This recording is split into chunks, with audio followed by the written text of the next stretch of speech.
guess that can be several different things. You can have clear aligners, which we use some clear aligners.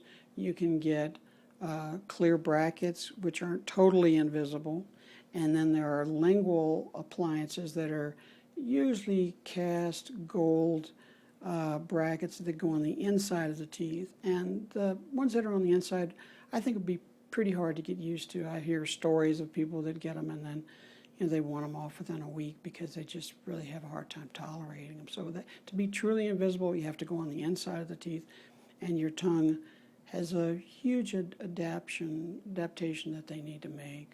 So I would really not want to get involved with it. It's harder technically to do, and it's a bigger hump for the patient to get over.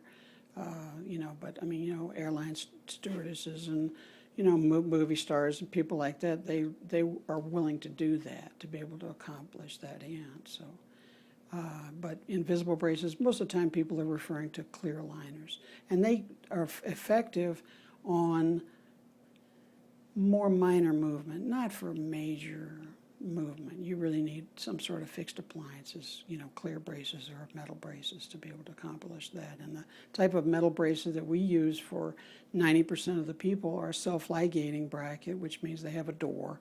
And there's different models of self-ligating brackets. We use one particular one as a spring door, so it's a little more gentle to the patient.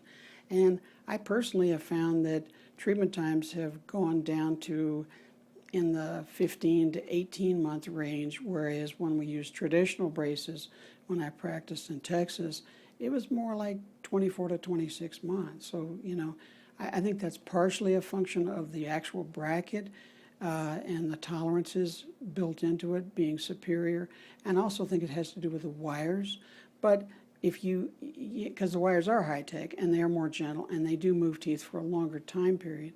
But I also think that because if you give the orthodontist a device that's easier for he or she to use, you're going to tend to maybe go ahead and change 2 wires instead of 1 because it's real easy to clip those doors out, make your adjustments, put it back in. So you get more treatment per visit. And so consequently, with good cooperation, we're having a lot of patients that are finishing in the, 15, 16, 17, 18-month time frame. I have had one adult who had to have teeth extracted, and when you have to extract permanent teeth, it takes longer.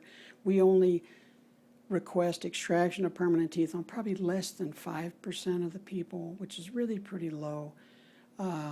But those individuals, if you have to close up a space, and especially if they're an adult, they may be in braces for 26 to 30 months. So there are those few individuals that will go a long time period, but it's because of the difficulty involved with moving teeth after teeth have been extracted. So we really try to, if it's a borderline situation, we try to not remove permanent teeth, if at all possible.